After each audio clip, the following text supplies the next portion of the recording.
What's up, guys? Welcome back. So today it's Sunday and I'm gonna give you guys a little behind the scenes of what I do to get ready for a work week. But what I want to show you, if you lean out the truck here, I'm in my Lariat LE.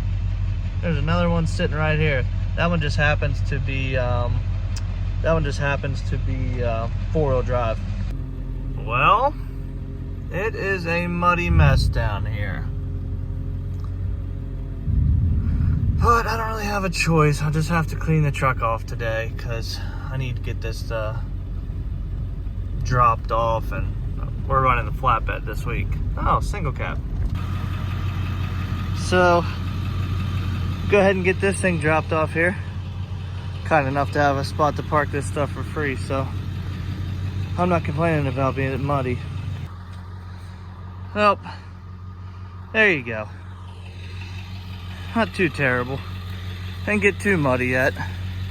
Except, let me get this tailgate put up. Only thing I hate when it gets on the running boards off the front tires and you keep stepping in it.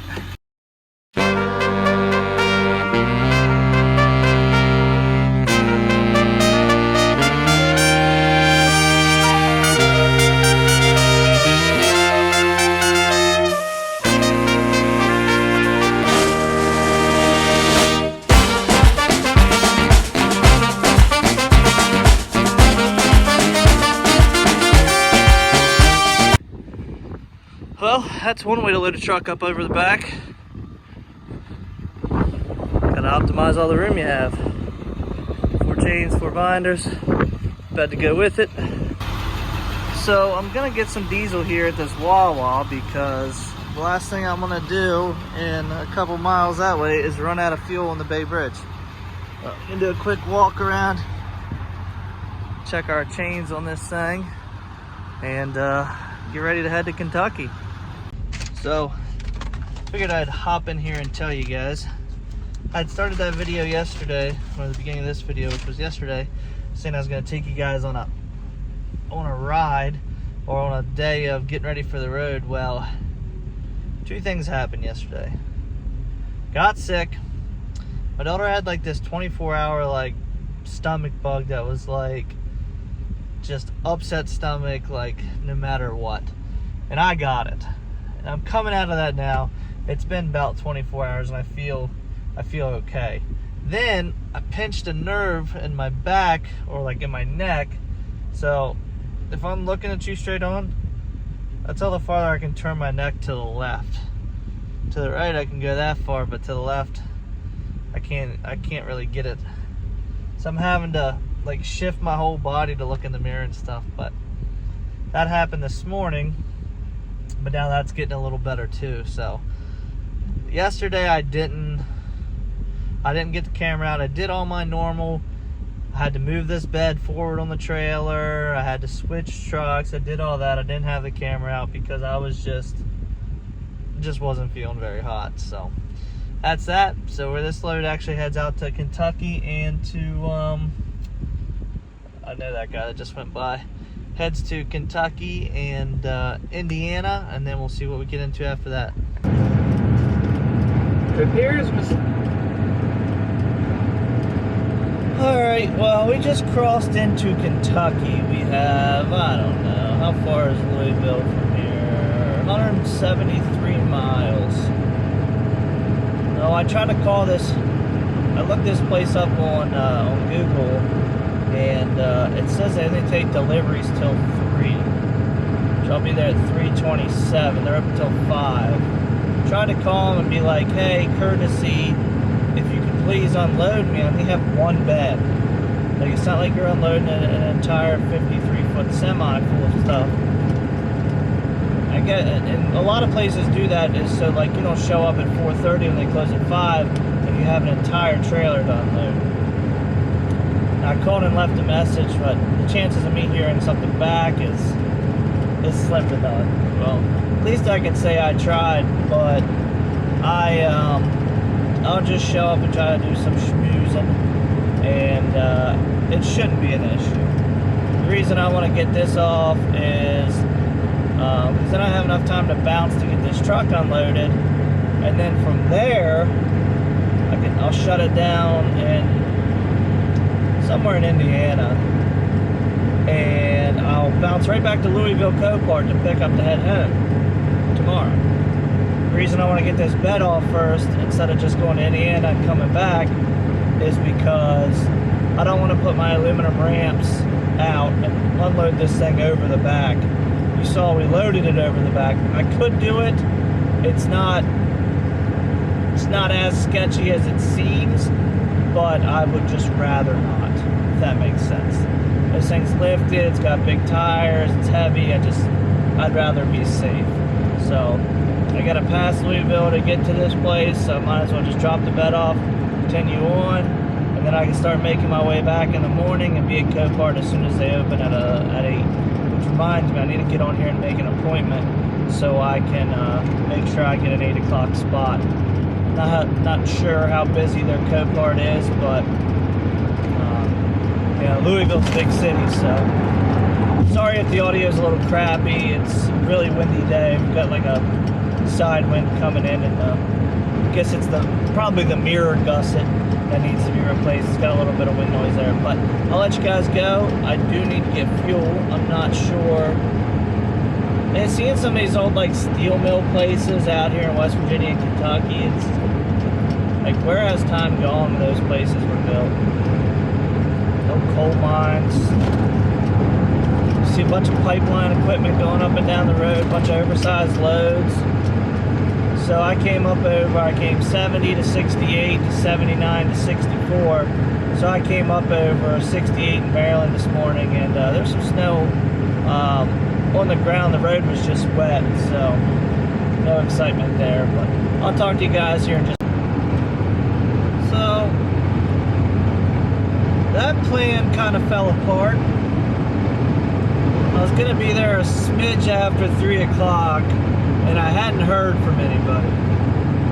So I stopped to get fuel in Moorhead, Kentucky, and I was like, you know what? I'm gonna call them again and just see if someone answers. And I get a lady on the phone, because I just kind of like went to hit 0 just to get like a receptionist or something. And what the heck is this? Oh, my fuel receipt. Anyways, she answered and said everybody leaves at 3 that works in the warehouse. That's the thing about freight, is these places close up so early, it makes it like impossible for drivers. So something in my head told me earlier that I need to book something to come home.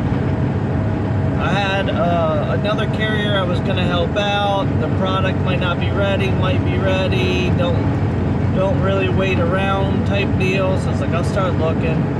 Well, I found 2 salvage cars that come out of Copart, Louisville, that go to a junkyard close to my house.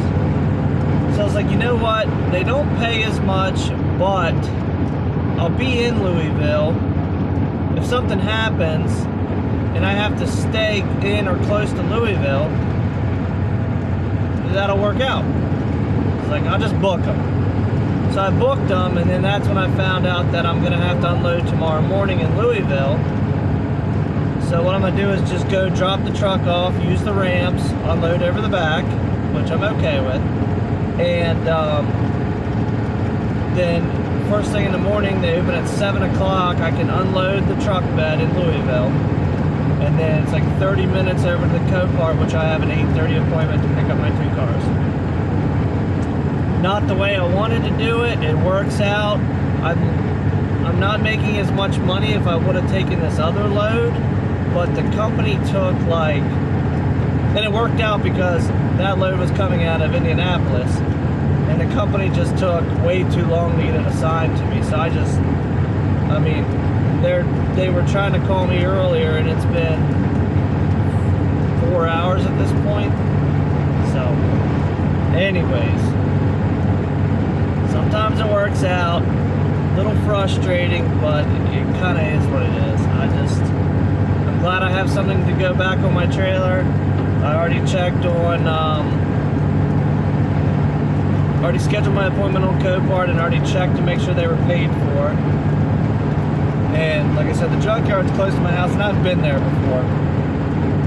So it's just they'll load at Copart with forklift, they'll take off with a forklift, and we head home. So I gotta get home. I have a big load next week, which I think to date is gonna be my farthest one-way trip.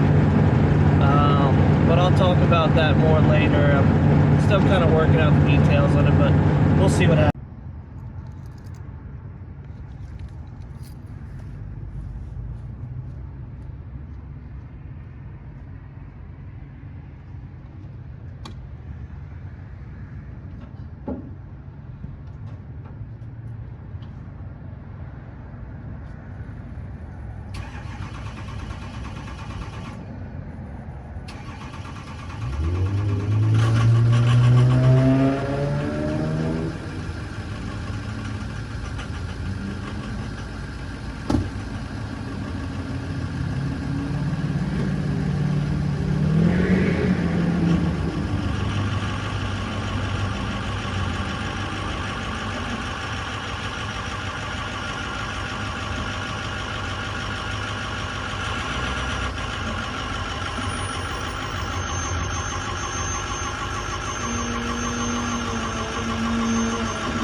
Well, that's how you take her up over the back. Usually I would find like a type of a hill or whatnot to use to do that. But this thing being lifted, anything that gets close is a running board. So, gentleman actually owns this restaurant across the street. I pulled into this big lot. Get it? To unload, I'm just gonna drive it on over to him.